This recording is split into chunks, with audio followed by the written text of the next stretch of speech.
So Don't Divide Us are a fantastic organisation, and I'm delighted that its director, Alka Sehgal-Cuthbert, is with us. Alka, really brilliant to have you on the programme today. How are you doing?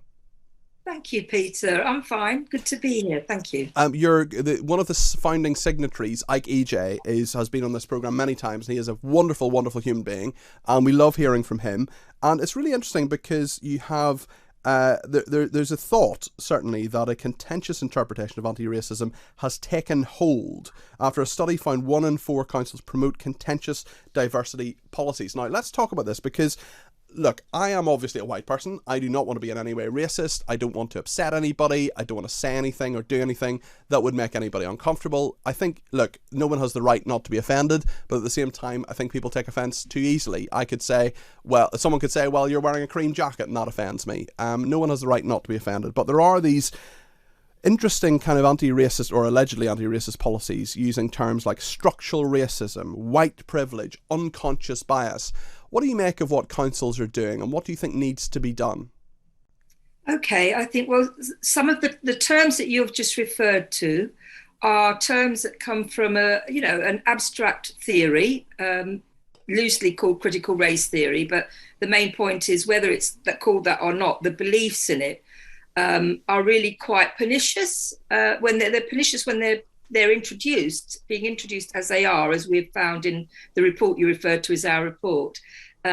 Councils are, it's basically a kind of some sort of drift, a lack of responsibility. Nobody seems to have oversight of the fact that we have a proliferation of third-party providers who are promoting the idea that Britain is structurally racist. So this is just to be clear, this is outside organisations that are coming in to councils, to lots of organisations actually, to schools sometimes, to businesses, and they're saying to people essentially, because you're white, you're racist.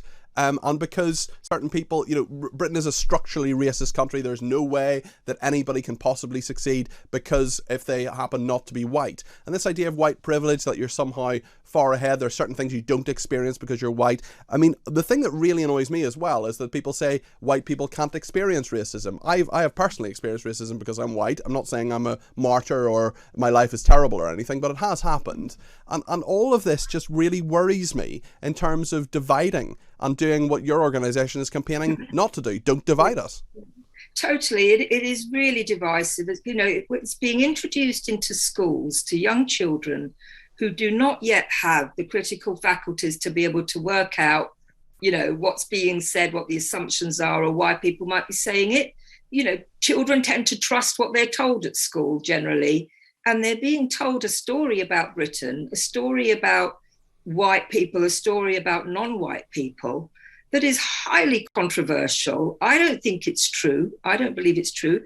It's part of a minoritarian ideology, which means it's automatically delegitimizing popular opinion, popular views, and the beliefs that most people hold, which is that Britain generally, and you've only got to look at the slate of current contenders for the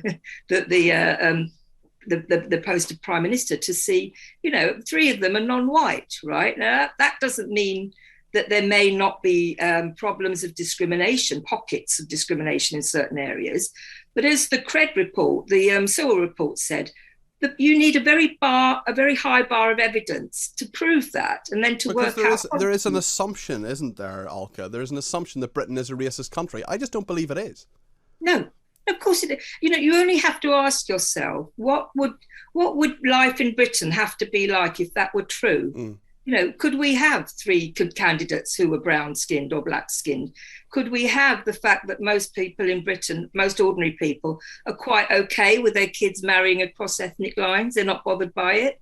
Could we have the fact, that outside of the Metropolitan Police, over 70 people have quite a lot of faith in their local police forces?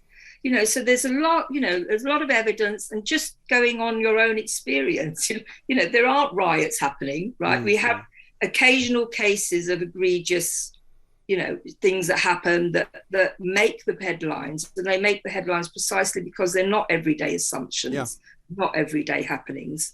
And they need to be looked at, and they need to be dealt with quickly and concrete, effectively. But what we've got is this kind of real lack of leadership, this real kind of loss of people taking responsibility from the top down. So you talked a little bit about, let's talk about the top down, Alka, just briefly, because you were talking about the Conservative leadership election there. There are 4 declared candidates. 3 of them happen to be from ethnic minorities. What should they say? How much should they talk about this? Because presumably all of them want to be elected on their merits, not necessarily because of an accident of birth and the pigmentation in their skin.